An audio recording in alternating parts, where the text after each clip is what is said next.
she's probably had this class we're doing now. She came the first few days, and she stopped coming. And she's doing something online herself. And then they've been having a summer program where from 1 to 4 o'clock they talk about topics in their lives. I wish I could have done that, but I couldn't.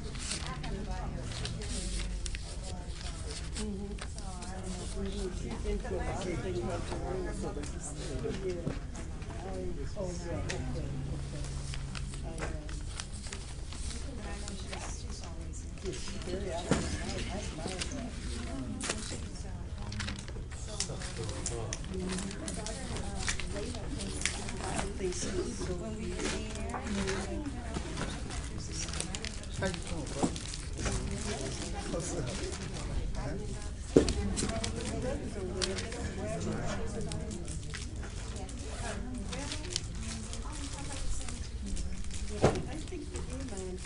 About marriage, there's too many single Muslim sisters that are young. Hold this right here.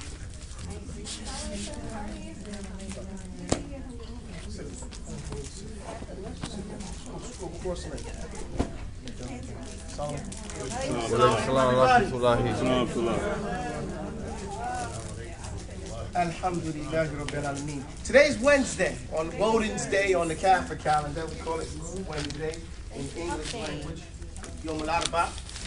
And this is the day that I go to the library, and I suggested for everybody to finish your book up and pick a new book this week. Now, I was going to bring in a bunch of books to show, not to show you, but to let people be like a library, because I have some books I want you, but I wasn't able to do so. I was going to bring that book actually too. Yes. He writes on a level that I can understand. He has like 3 books, very good, but he's an atheist. What you do is, what will happen is when you start to read, as we said earlier, when you read and you get to figure out and understand different things and put it into place. Now, Neil deGrasse Tyson, he was born the same year NASA was born. You know, he's very articulate with astrophysics, and he explains it very well. I love that book. I gave that book to my children. You know, of course, I read it. You know, one of the books I was going to bring today to read, because even though it's particularized for young people, its level is real easy to introduce a subject that sounds confusing. Okay, so yes. So I suggest that everybody take 1 minute, just 1 minute, and explain to the person around you what jumped out to you from your book this week. Yes, ma'am. Can I? Not wise. Can I mention to the class a book? Sure. Okay. So I would like to mention this book to everyone in the class, and I'm sure many of you have already read it before, but if you have not, pick up this book that Than in the Bull City. Oh, I was gonna. That's one. If you haven't already read this book, get a copy of it. And the author's sitting in the classroom. The author's sitting in the classroom. MashaAllah.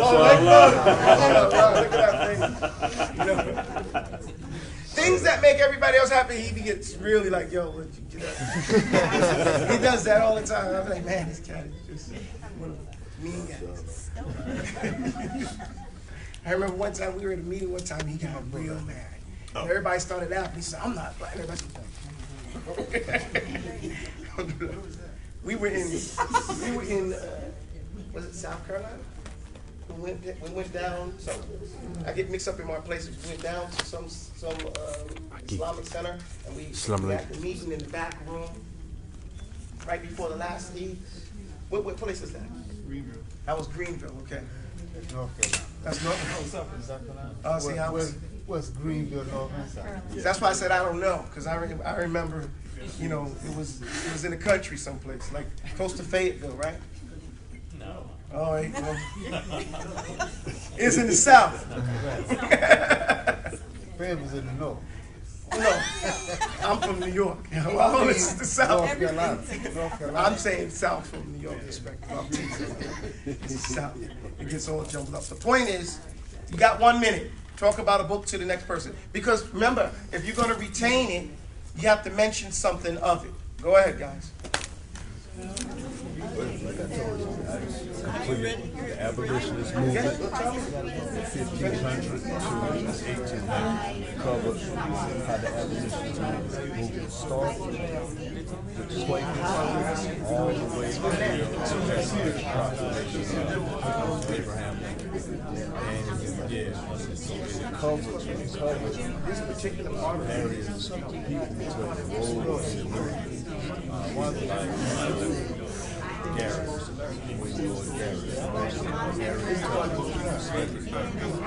Harriet Beecher Stowe wrote their book, Uncle Tom's Cabin. John Brown, after he took over Pauper this talks about sojourner truth, African American former slaves. And they talked about how the abolitionist movement was about the abolishment of slavery, but it also linked the right to it covered people like made first American flag, 13 stars in the circle, right? Yeah, that's a Betsy Ross. So, and what this covered, it covered all of the dynamics of the movement and their agreements and their disagreements with the movement. Because you had people what they call moral slaves, meaning that American slaves that helped the freedom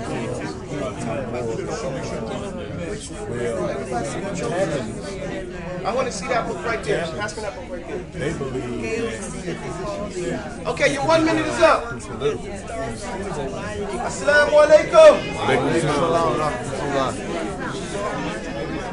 Assalamu alaikum.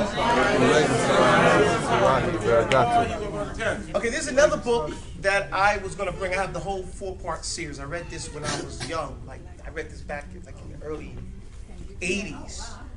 Okay, this book that you have all 4 of them. I think when I was young, it only had 3, because I don't remember the 4th one until later on it came out. And then when I was reading the 4th one, I see it's like answers to some. It's a very important book to put into context how to apply your Islam. Another book. Let me see the name of it. It's called Countering the Conspiracy to Destroy Black Boys. Oh, yeah, I've heard of it. Sorry? Yes, Kunjufu. From back in the days. My father was slick. He took the book. It was real thin back in the days. It was a real thin book. And me and my brothers, we had our own bookshelves. He just put it on the bookshelf. And we came, it's a thin book, you judge a book by its weight when you're a child. But it was excellent, and there are so many things that I learned that you forget where you learn it from. And then just a couple of months ago, I met a person who was having some problems, and I said, well, why don't you do X, Y, Z? And they said, well, I never heard. I said, you never read The Conspiracy? And when I got it again, and I found out they had a 4th volume. I only remember 3 from young, and I gave it to them, and I'm surprised at how many people are not aware of Kunjufu. Kwanza Kunjufu. Yeah, Juwanza Kunjufu. Okay? Now, they changed the cover. Yeah, this is a different thing now, and they have some other ones now. I'll bring them in, and we can sign them out. And we have this thing. See, Muslims won't steal your money. But they will take your book and hold it for you. You know what I'm saying? And hold the book for you so that you understand. Also, when you do a lot of reading or different reading, pass it back, whoever's book it is, you start to realize what other people are doing. Pass me another book. Who else has their books? Let's see what books you got. Pass them up. I've got mine in the you car. Bring them Want me in. to go get? I got it in my car. Well, go ahead, run quickly. Well, now you're going to miss something. Stay for a second. And then Okay, this is another book, an excellent book. Woman Around. All these are excellent books because you read anything. It doesn't have to be quote unquote Islamic. Look, don't have a side conversation. Sorry. Please. Any subject you study or read is beneficial because what we're establishing is the only easy day was yesterday. We talk about high achievers, right? Being a high achiever. When I was in the Marine Corps and being in Special Forces, you go to a school and you learn how to jump out of airplanes. You come back. Then you go to another school and you learn how to scuba dive, and you come back. Then you go to another school and you do, underwater reconnaissance and on ground reconnaissance and scout swimming. You keep going to different places. They're establishing a habit of excellence. If you come in too late, you don't make the grade, you get kicked out and go someplace else, because they only want people who have won here. Does that make sense? Yeah. So when you walk in the room, everybody in the room, you automatically respect them. Why? Because you know what you put in to get there, right? And normally in all those places, there's an attrition rate. An attrition rate is the amount of people that get dropped in those places. And that's because those people aren't able to continue. Time management. Making the time to go to sleep. Making the time to get up. Paying attention. Being regimented. Recreation is a break from work. Okay, but sometimes we make the play the day. Does that make sense? So we have to, those things I was talking about how to be the life of the Talib al-Ilm, which we're on now, the life of the Talib al-Ilm. Those who dare to teach must never cease to learn. The mentality that we have to have with regards to our lives. Getting out of the bed and establishing the habit of completion. Yarhamakumullah, right? Where you get out and you make that bed and you make it look nice, right? Why? What are we establishing? Excellence. Excellence in the little things. Attention to what? Details. And if they're not going to do the little things, they're not able to do the bigger things. Period. And then I mentioned before about, I don't know if I mentioned in this class, we used to have inspection, right? And when they do the inspection, everybody knows in the military, they do the inspection to make sure that your uniform, your outfit is clean, ironed, no Irish pennants, meaning strings hanging on it and everything like that. Oh, may Allah forgive you if you had a string, if it was wrinkled, if it was the collar was dirty. What would they do? No, they won't. No, you're not going to change. You're not going to peel potatoes. You wish. This is the Marine Corps. This is Special Forces, Navy SEALs. You're going to run into the lake, into the water, the ocean, fully dressed. And you're going to crawl back out. And you're going to roll around in the sand. We say, and if there's no ocean, they have sand pits. If you ever look on a Marine Corps base, there are sand pits all over the place. Get in the pit. And you get in the pit and you squall around. And when the rain comes, it gets water in those places. And you roll around in that sand pit until you become a sand cookie. Or we call it a sugar cookie. And you're covered from sand from head to toe. And it's irritating because, little sand gets everywhere. And you're like that until you get an excuse to go to the bathroom. And you take a quick water to try to get that off of you. Does that make sense? Yes. Why? What's the wisdom to that? What do we learn from that Islamically? Because everything is not just to be done. It's for a reason. And this, I'm mentioning it for the life of the Talib al-Ilm. To reinforce perfection. Part of it is to reinforce perfection. But you come on now. Some days you did everything right. And they saw a come down from the sky and landed on you. Sometimes you do it perfectly and they will find. Sometimes I think they were lying. I think they were making up things. Mouse. Right, rat in a trap, mouse in a house. Why did they do it? Even though you did it perfectly or quote unquote perfect, they would find something and you would still get in the pit. What is the message? What do we learn from that? How to deal with adversity. How to deal with adversity, even when you did everything right. Chaos will come. Allah says it. وَلَنَبْلُوَنَّكُمْ بِشَيْءٍ مِنَ الْخَوْفِ وَالْجُوعِ وَنَقْصٍ مِنَ الْأَمْوَالِ وَالْأَنفُسِ وَالثَّمَرَاتِ وَبَشِّرِ الصَّابِرِينَ. If you think that you did everything that you could do, you still cannot control the situation. Inna lillah wa inna ilayhi raji'un. No matter what you do, no matter how well you do it, there still may be some chaos. You still may wind up in the pit. Should it change your attitude? No. Because when it got to the pit, some people quit. Yeah, some people got in the water. They was all, oh man, why we gotta go, man? Yeah, this guy, and blaming, pointing. You're unfair. But you can't do that. Thermostat. Because it's a test. It might be a test. You can't do it there either. You can't do that, right? Turn into a thermostat. Get into the pit and motivate everybody else. Keep your head up. Be positive while you're going through that. It will end. Inshallah. Inna ma'al usri yusura. Yusura in another qira'ah. Many, many different eases. Then they don't stop doing this to you. But then they start laughing because when you get in the pit, after a while, you get in the pit and you start singing.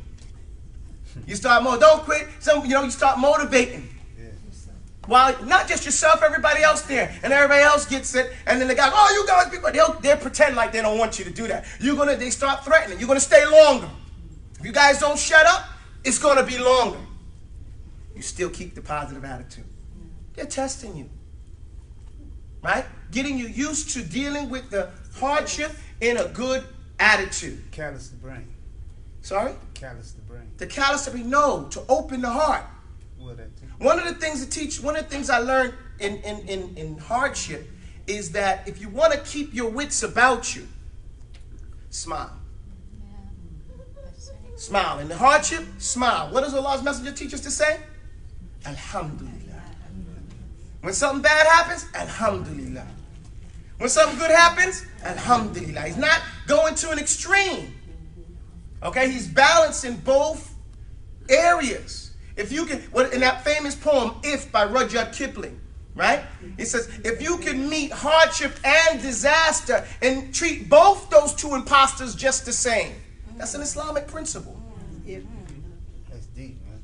You know? Well, that's part of your lesson plan today. From the thing was, you'll have to learn that poem before Monday.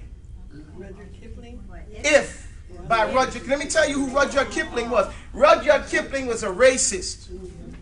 Okay? He's also the one that wrote The White Man's Burden. Let's go to these countries, overtake them, and then our burden is to train them to be like us. He wrote this poem for the what you would want to call the Aryans. Okay? And to teach them how to be. But we stole it, because the Prophet ﷺ said that the good idea is the lost item of the believer. He should pick it up where it is. We hope he's having a hard time that we're using it. But knowledge is eclectic. You don't reject it just because the guy was wrong in his other areas. The poem is awesome. Okay? It is. If you can keep your head when all around you are losing theirs and blaming it on you. If you can trust yourself when all men doubt you, but make allowance for their doubting too. If you can wait and not get tired by waiting, or being lied about, don't give way to lies, or being hating, don't give way to hating, yet don't look too good, don't talk too wise. This is how the poem opens up. And I don't want to ruin it for you, but I want you all to read it and understand it and look for the Islamic principles in every paragraph. It's like 4 paragraphs, real simple. Okay? And it ends, if you can fill the unforgiving minute with 60 seconds full of distance run, then yours is the world and everything in it, and which is more, you'll be a man, my son. Do you mind me mentioning just one little part? No, I do. You do? I do, because I want everybody to, I want everybody to, when you're teaching, you have to give them time to يحسبها بنفسه. I can't say it. How you say it? يعني يفكروا فيها. To absorb it themselves, to taste it themselves, unbiased by someone else's idea of the issue. Okay? But think about that poem. I make all my students. Now, Timbuktu has been open for 11 years. We're in our 11th year now. Okay? We just went over that first mark. And all my students, I've always made them memorize this poem. Because it is vital for the adab of the talibul ilm in his life. This is the mentality he has to have based on these, and there's principles, Islamic principles initiative. You study it, you look at, you come to class on Monday, we talk about it. Now, that's one. Number 2, I will show a few more books he has here. Warattil al-Quran tartila. He's reading the how to recite the Quran properly. Whose book is this? The African Caliphate and excellent, important. It's like a must read if you're an African American, or even if you're studying Islamic history. When did the Muslims in Africa come into Islam? Man, that's a shame. Thank you. You know, okay, during the life of the Prophet. Have you ever heard of Najashi? You get my point, guys? It's because, the reason why I say that, because sometimes when you see Africans in Islam, some people act as though we're new to the scene. You get my point? But that's our fault by accepting that type of race. Because sometimes we complain about racism. No, racism, it does affect, but you should carry yourself in a certain light. Okay? I remember being in Africa, and I was talking to some guys from the Congo, and they called me Mr. American. They were like, hey, what do they say about, us in America? I said, well, white people say we have big lips, we eat watermelon, and stuff like that. And he was like, oh, yeah, man, we do.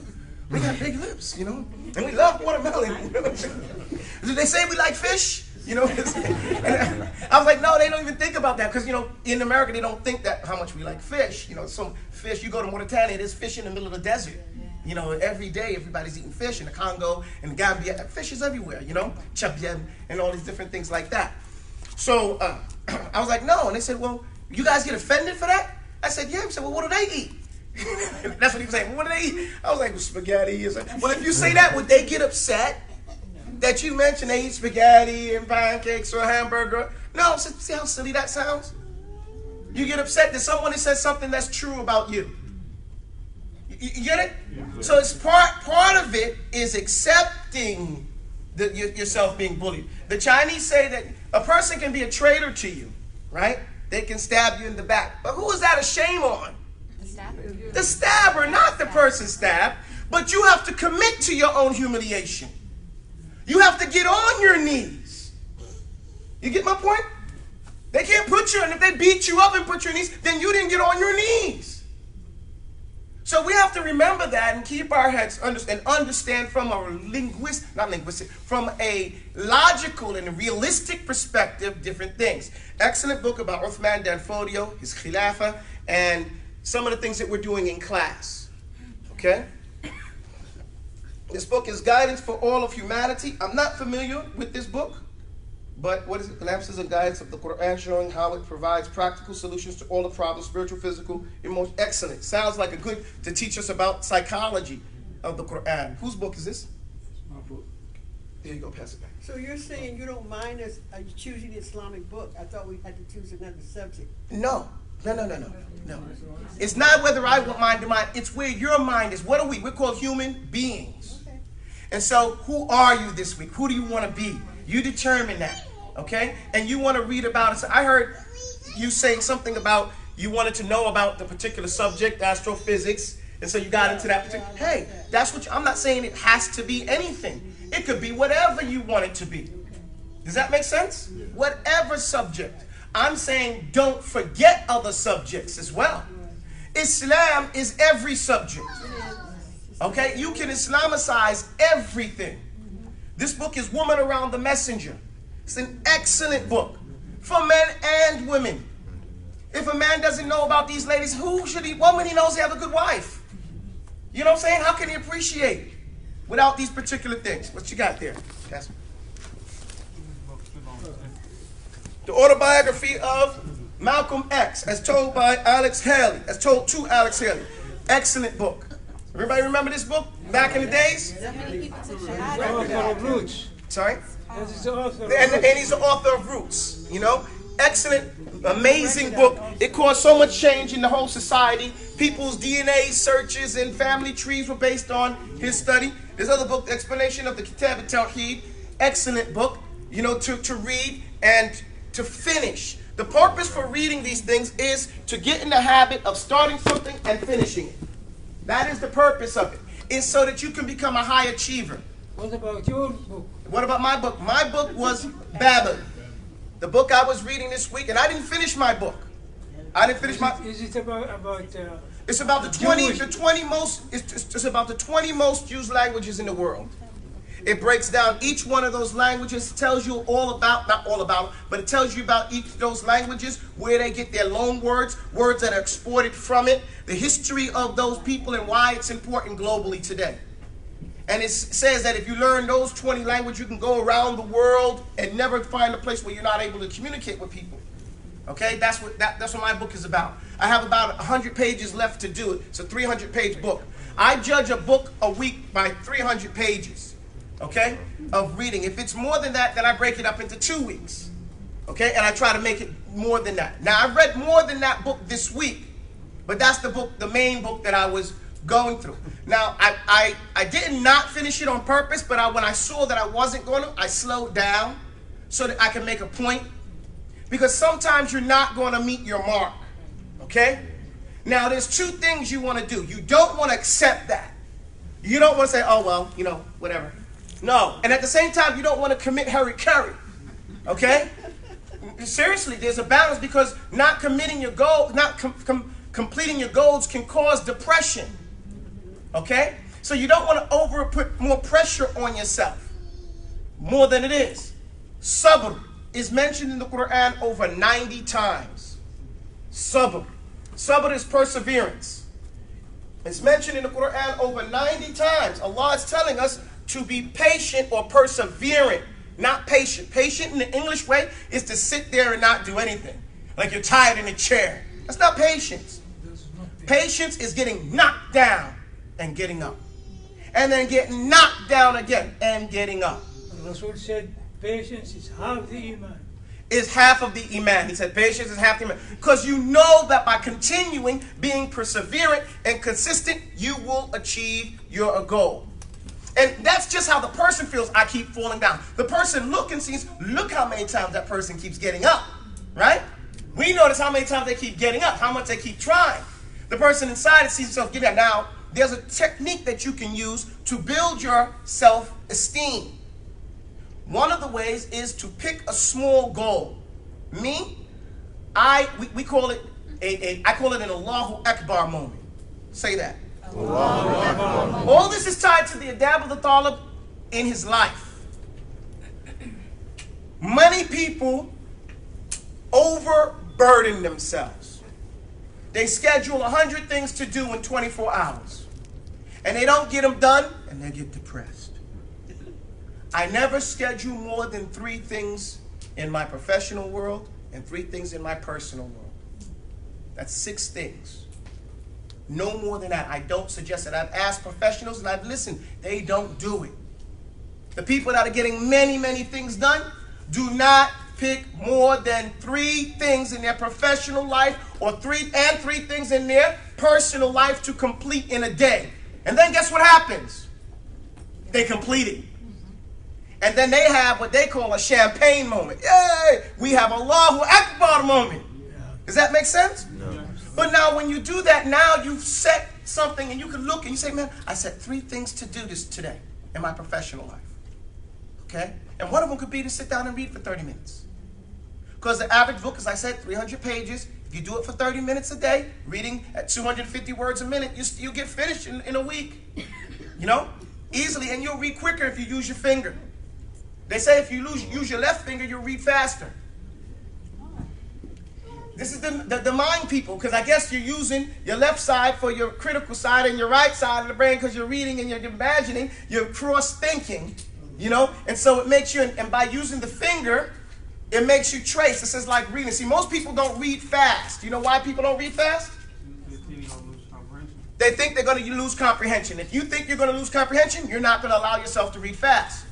But what happens if you drive 5 miles down the road? What happens? What do? You look on your phone, right?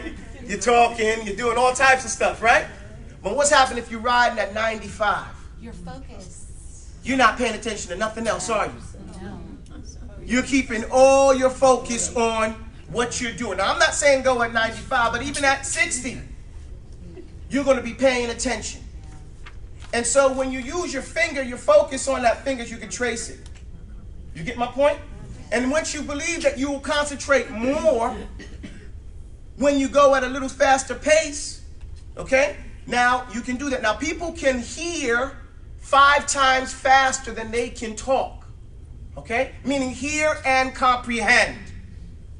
5 times. And I learned this in the military, too, because at nighttime, they used to play things at 5 times the speed. And then when you think, man, that's too fast, I can't understand that. No, you can, as soon as you relax. And you can understand it at that pace. And so you're actually learning. You get my point? So you don't have to read the word. In Volusia County, Florida, a reporter obtained 148 hours of video footage. You know, that's a long time as opposed to just going across and you see that. You know, it starts saying it. It's comprehending what's being said without you verbalizing it yourself. That's why we teach you not to read by speaking all the time. Does that make sense? No. Which hand you use? They say it does. They say if you use your left hand, you'll understand more. Faster. You'll understand more. Your finger will move slowly at first because it's cross. I use my right finger. So. Most people use their right finger because they're right-handed. Yeah. You know, but when you use your left side of your body, it causes a cross usage of the right and left side of the brain. Because reading is a right side brain thing, so using your left hand is going to cause this cross thinking. This book is the new Jim Crow. Very important book to understand if you understand the history of the United States and slavery and when did slavery end? If you ask the average person, what will they say? 1864, 1865. Wrong. When did slavery actually end? 1968. And you say it didn't. Legally ended in 1968. Legally. You mean according to some document that the government put out? According to the legal definition and the constitutional definition of slavery, slavery did not end in the United States until 1968. What is a slave? A person who is a second-class citizen in the society. Is that correct? A person who is not free to do everything else any other citizen can do. So then let me ask you again. When did slavery end? Some people will say practically, and this is important, practically it hasn't, right? Because we know you can't do the same things any other citizen can do in this country. We're in North Carolina. How many times you drive down the highway and see gun shows this weekend? How many times you think people of color go to those gun shows? Don't you have the right? But you know you go, the FBI will follow you home. Right? What would happen if 100 black men, quote unquote, went to one gun show? They'd hit the buzzer, right? Now let alone some black Muslims or Muslims in general. When we know, without any doubt, there would be an uproar, and it's normal in this society. We can't. Anyone who denies it is lying to themselves. Is that correct? No. True. So, from a practical standpoint, we have to recognize that we're not getting human rights. Okay? We keep claiming a civil rights thing, but then when we go back to the Al-Hajj Malik Shabazz, rahimahullah, we realize that as soon as he made it a human rights issue, they murdered him. Okay? So and what this does, it makes you see your reality for what it is. Okay? What it is, that we are struggling to have the quality of life of equality in this society. And to some degree, if you just don't say anything, you can go ahead and do certain things. But don't get out of that certain things area, or now you're rocking the system. Right? And so, you know, this is what we reading will help you understand that there are alternatives too. Because it's one thing to diagnose those things, and it's another thing to do something about it. You know, and again, if you multiply knowledge times zero action, you get what? Zero. So we're not, if you can dream and not make dreams your master, you know, and think, use your mind and think and not make thoughts your goal. You know, what is that referring to? You guys get the point? This is all an if. So we have to take these things into consideration. We're reading so that we can become high achievers and challenge ourselves every day to meet that goal. Now, what I'm talking about, I didn't finish my book. What do? First thing, I say I have to reorganize my time a little bit, okay? I have to relook at my schedule and be realistic about it. What did I do that I didn't pay enough attention to reading my book, okay? Because it's important to finish that for self-achievement, okay? And keep going. And then next thing you don't want to do is, like I said, get overburdened on yourself. Clear up more time. You have a new weekend. Try to finish it. And how many days do I need to finish this book so I can get to a next one? And the next book that you pick, try to pick a smaller book so that you can finish that and the book you're still doing before the next Wednesday. Does that make sense? And that's not cheating. That's not cheating. Who says you have to get a book that has 300 pages? You know? Some of the children's books are some of the best enlightening and fulfilling books ever. It doesn't mean it has to have a lot of pages and no pictures. You know? Seriously. And now books are better than they were when we were children. There's so much of a variety. You know? So, alhamdulillah, pick a smaller book so that you can complete it. And now you fulfilled your goal. And now you go ahead and finish reading the book and you'll finish. Because you want to finish. The goal is to finish 100 books a year. Okay? Imagine that. Now I said a book a week. How are we going to do that? It's like a ball, a snowball that you put on there. It starts going faster. Don't you read to your children? Right? That counts. Your grandchildren, your friends' children. That counts as a book. Because you're expressing it to the child. Does that make sense? Yes. So we're gonna get that through. Now, a way that you can build your self-confidence is you can pick a goal. Any goal you want. Small goal. Start off with something very small. And don't tell anyone about that goal. Because there's a thing, we call it circular thought. It comes from like problem recognition. I have a problem. 2, problem verbalization. I talk about the problem. Man, I got this problem. Do you know about this problem? The other person, amen, that is a problem. So what do they go back to? Problem recognition again. See it went in a circle? Does everybody follow me? Yes. Now, there's another way of thinking. It's called linear thought. Now, circular thought, like I just mentioned, is common amongst oppressed people and leads to insanity. It does. Haven't we seen circular thought? Don't you hear it every day? It's online. Complaining about what it is and everybody saying, yeah, man, amen, that's a problem. Yeah, I had the same problem. My cousin's mother's brother's father had that problem. And it's still a problem. Man, I hate them people when they do that to me. Oh, man, yeah, me too. Where's this going? Fast. Right? It's a big circle. And if someone says, well, that ain't really a bad problem, then we attack that person. Right? What's wrong with you? Has that solved the problem? Linear thought, problem recognition, acknowledgement. I have a problem. Next thing that we should do is problem assessment. Question, what type of problem? That breaks the whole chain. What type of problem? Because now what have we done? Assessed it.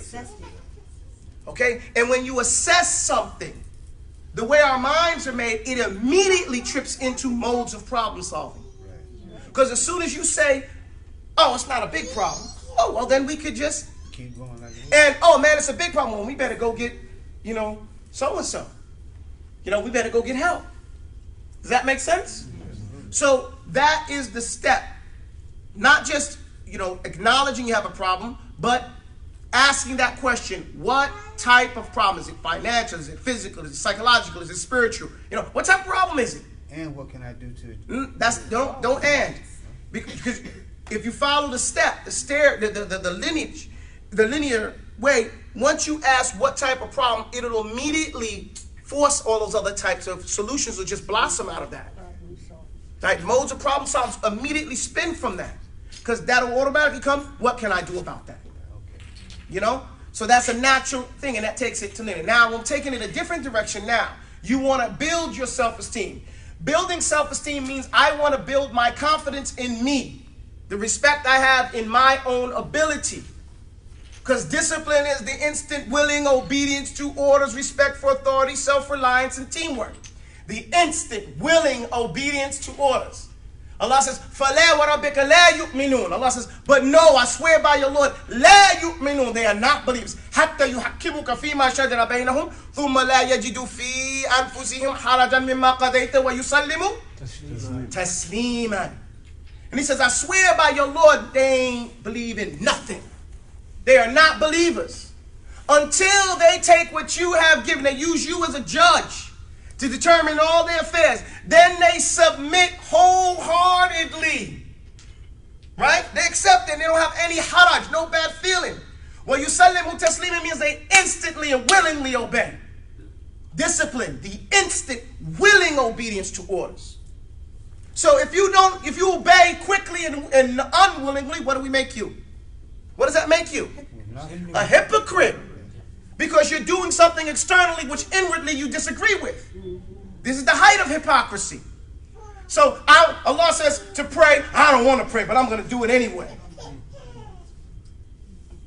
Well, that's a hypocrite, isn't it? So the instant willing obedience to orders, respect for authority.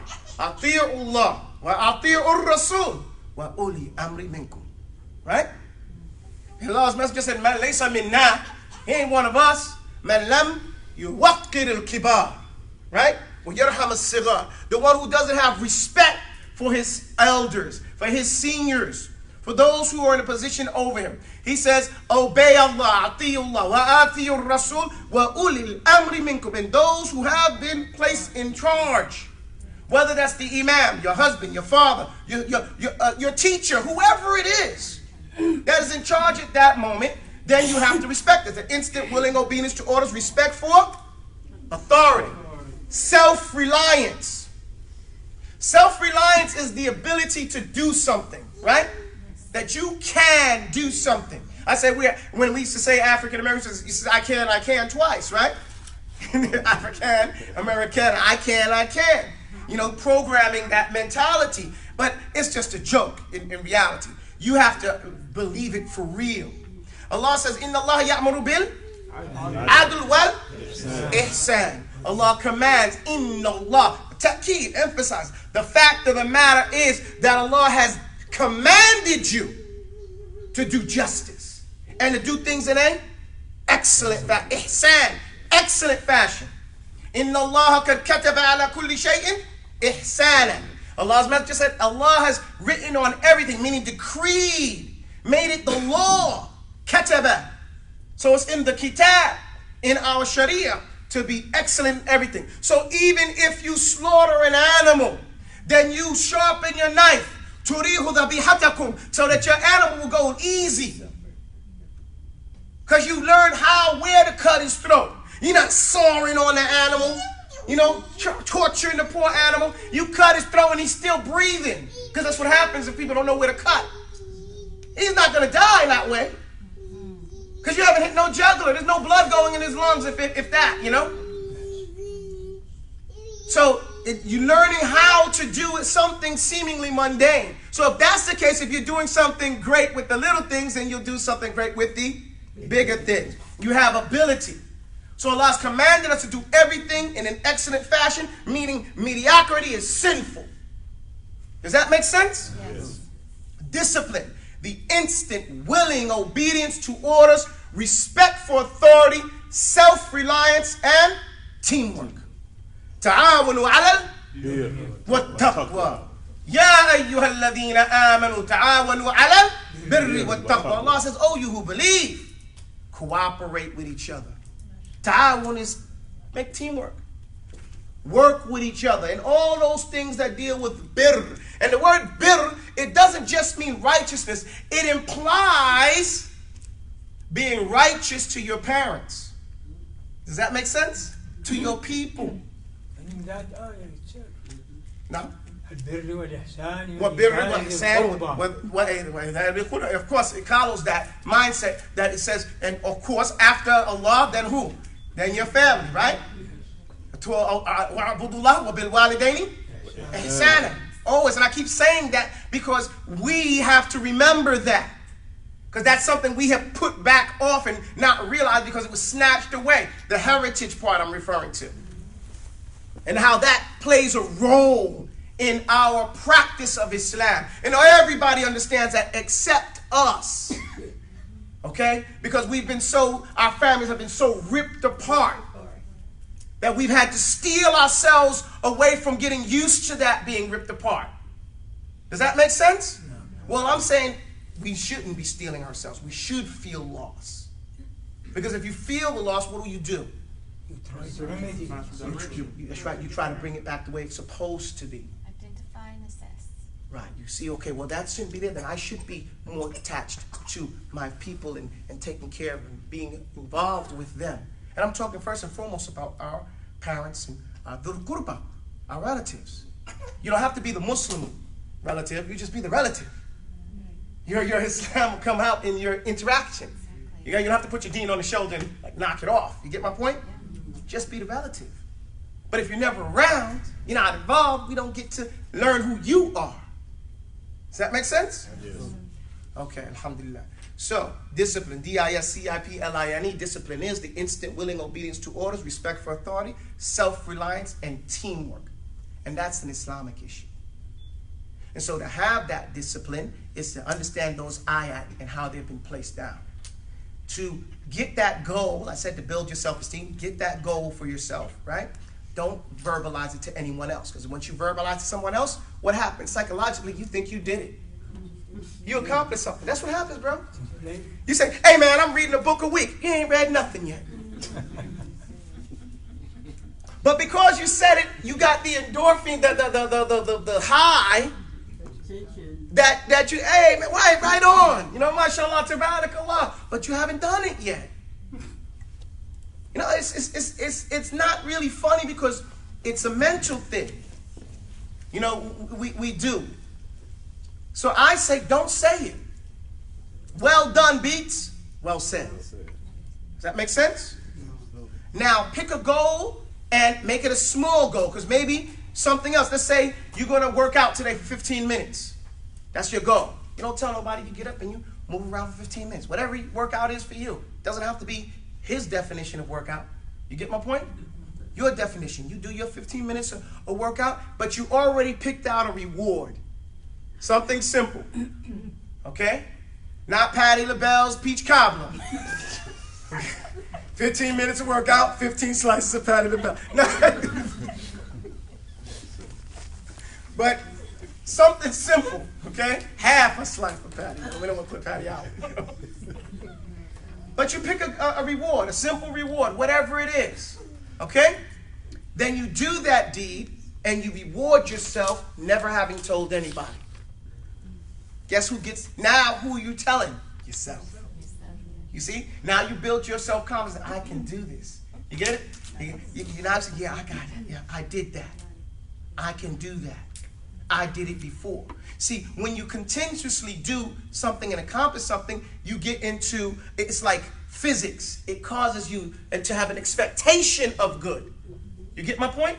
You start having that expectation of completion. You're focusing. And you want to get that feeling, that high. You know what they say? The psychologists, when they talk about high achievers and stuff like that, they say one of the ways that you can get that high is, of course, by training every day, by pushing yourself to do a little bit every day. Every day when I read my portion, I feel good. You know? Every day I come back and I come back to my bed and that bed is made, I feel good. You know? That's real positive. And since I've been telling you guys, I've been even looking even better. Because it's rejuvenating. And I started to ask, well, why is it feeling better? And I remembered that one of the neuroscientists said that when they use all this stuff to train you to how to be an operator, okay, so that you can deal with extreme situations without any backup. They said if you want to get, because you're getting you high off of completing things. They said one of the biggest highs that lasts 2 days is sadaqah. This is what the kuffar tell us. That when you do, they don't call it sadaqah, but they say when you do something for someone else, you get the same high of completing some things, but it lasts longer. Isn't that something? The barakah. They don't see it that way. Okay? It's the barakah. So, you know, each one teach one is a reality. You know, we're not talking theory and rhetoric here. We're talking about changing your life. Some years ago, I said, if you just read 10 pages of Quran a day, you will change your life. Totally. Does that make sense? Yeah. Well, what if I don't know Arabic? It doesn't make a difference. Something about Arabic, by reading Arabic, you get to know more Arabic. That's another barakah of reading Arabic. Yeah. So these are some of the things that I want you guys to know. Now I'm going to say, the purpose of this course was and is to teach you all the fundamentals of how to be a talibul ilm, those usul, so that we can move to the next stage and start studying the actual text. Does that make sense? Yes. Now, that's what everybody said, well, we came to do Tafseer. We couldn't do Tafseer if we didn't do some of these things. Because you wouldn't be ready. You clean the vessel before you put something in it, right? Yes. So we have to clean it out, empty it out, and get it ready for usage. In that way, and that's what hopefully we're doing. Getting some of that gook out, some of that other stuff that we may have to scrape out. So that so it's not going to mess up the flavor of the food. Does that make sense? Yeah. All right. We have, since it's 7:50, we still have another class to do. Meaning, one more, we still have to finish the adab of the student with his life. It's one more section, and that is for you all to come in knowing if, and also we're going to go over Surah Al-Furqan, the last part of Surah Al-Furqan. The life of a talibul ilm is wrapped up in the ayat where Allah says, وَعِبَادُ الرَّحْمَنِ الَّذِينَ يَمْشُونَ عَلَى الْأَرْضِ هَوْنًا. And the slaves of Ar-Rahman are the ones who walk on the earth hawnan. Hawnan is gently. They're not making a whole lot of noise. They're not trying to do some, like sometimes nowadays they try to make you think you got to do everything, right? Yes. No, you don't got to do everything. You just got to find out what lightens your soul and do that good. Right? Stay in your lane. Right? So, وَعِبَادُ الرَّحْمَنِ الَّذِينَ يَمْشُونَ عَلَى الْأَرْضِ وَإِذَا خَاطَبَهُمُ الْجَاهِلُونَ قَالُوا سَلَامًا. And if some ignorant person talks to them, what do they say? Salama. Peace. Peace. And we should say it in English so they understand. Serious. And see what happens, you get used to saying it. You learn how you say it.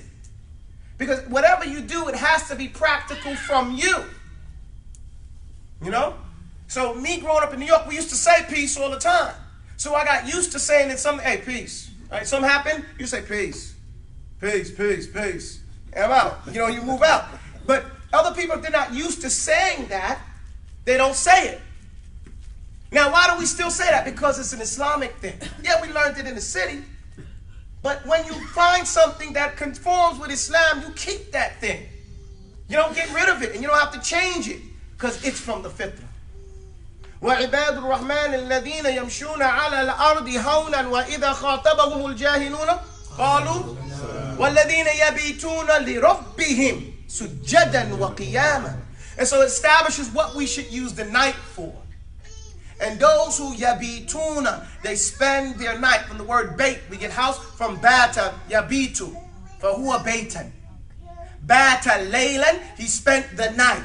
Where did he spend it? Fil bait. The place is called the bait, the action is called bata. Okay? So the ones who spend their night, sujjadan wa qiyaman, they spend their night not just sleeping, but in ibadah. That's what the night is for, not Netflix. Okay, not what do you call it? Some people, they spend the whole night, or not. When I say the whole night, we forget what night is. Yes. Night is after Maghrib. Does that make sense? Yes. It is now nighttime, and so we have to understand that when you go to bed at 11 o'clock, and you spent from 9 o'clock to 11 o'clock watching TV, you spent almost half the night watching TV. Does that make sense? And you wonder where your energy went, draining from that electrical source. Not saying that you shouldn't spend some time doing that, but I don't think you should do it at night. Because Allah says, وَالَّذِينَ يَبِيتُونَ لِرَبِّهِمْ سُجَّدًا وَقِيَامًا سَاعَةً فَسَاعَةً. Allah is telling us how to spend our time, where to spend it. Find some other time. Because that's the time that you should be spending relaxing. You wonder why you're stressed? You're watching that murder show? Yeah. You watching all that going on? How are you going to go to sleep? Me, I'm the military guy. I say that stuff, I jump up. I'm like, you be fighting with the guy. You be doing the same thing. No! You don't want to go to sleep with that stuff on your heart. Now, put that vis-a-vis reading Quran. Put that vis-a-vis reading your book. Taking a hot shower. Sometimes we're so busy, we're too busy to get ready for bed. But where you in a rush to go? When the Prophet ﷺ told us before you go to bed to do what? Make some dua. Recite the quls. Massage your head and wherever you can reach. And it's interesting that the guys that break their back playing football, they're making in their contract in the NCAA, the college, that they have to go to the massage therapies. They hate the massage therapies because it's painful sometimes, right? But those massage therapies get them back on the court within a year. Now, what about you and me? We just massage where we can on a daily basis. How much benefit that can do, that little by little, is helping us. It's like the steps we take. You get my point? Why don't we do it? Too busy. Too busy doing what? Going to bed? Or too lazy? Or too distracted, because maybe it's not lazy. Distracted. So we need to just change our envisionment and follow the Allah. وَالَّذِينَ يَبِيتُونَ لِرَبِّهِمْ. They make their night for their Lord. سُجَّدًا وَقِيَامًا. In the hadith, الإيمان نصفه صبر ونصفه شكر. نصفه صبر وشكر. Naam, alhamdulillah. He said part of half of Iman is perseverance. And the other part is gratitude. Okay?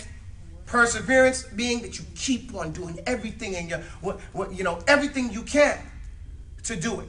Okay? And this is because we don't understand some of the simple ayat in the Quran, but say, وَإِذَا فَرَغْتَ فَانْصَبْ. The simple ayat, what does it mean? فَإِذَا فَرَغْتَ فَانْصَبْ. وَإِلَى رَبِّكَ فَارْغَب.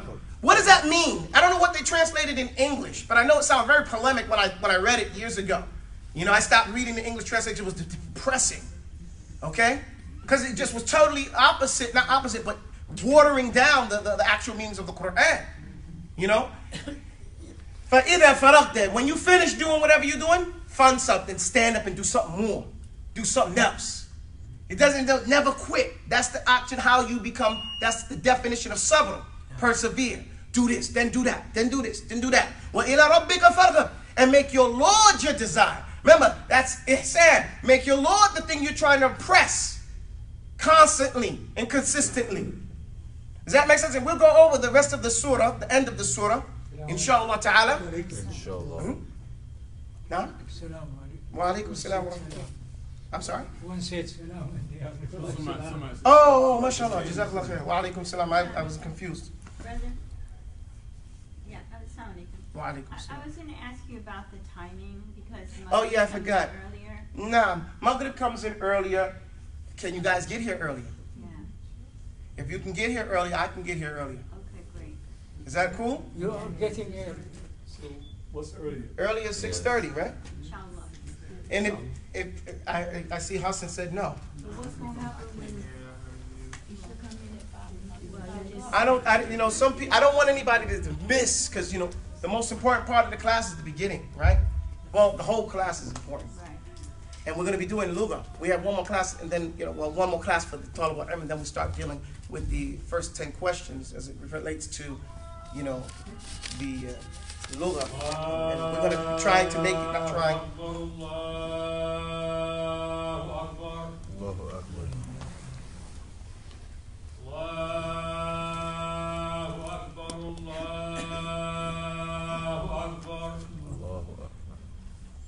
أشهد أن لا إله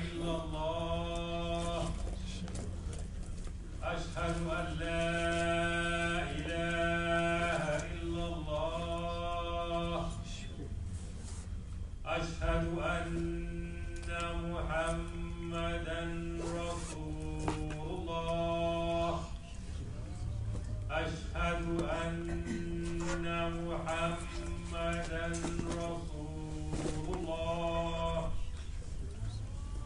حي على الصلاة حي على الصلاة حي على الفلاح حي على الفلاح الله أكبر الله أكبر الله أكبر. لا إله إلا الله.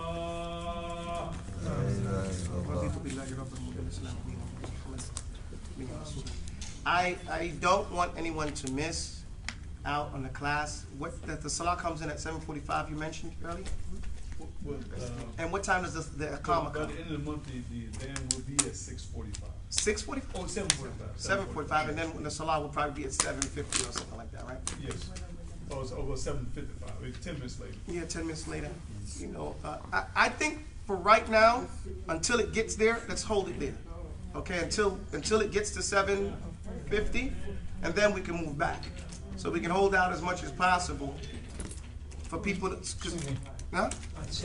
At 7. Right now, let's keep it at 7 as long as we can, so that the people who are not going to be able to make it until 7 can get as much time in the class as possible. Does that make sense, everybody? Yes. Because we don't want to you know, exit anyone from the group like that.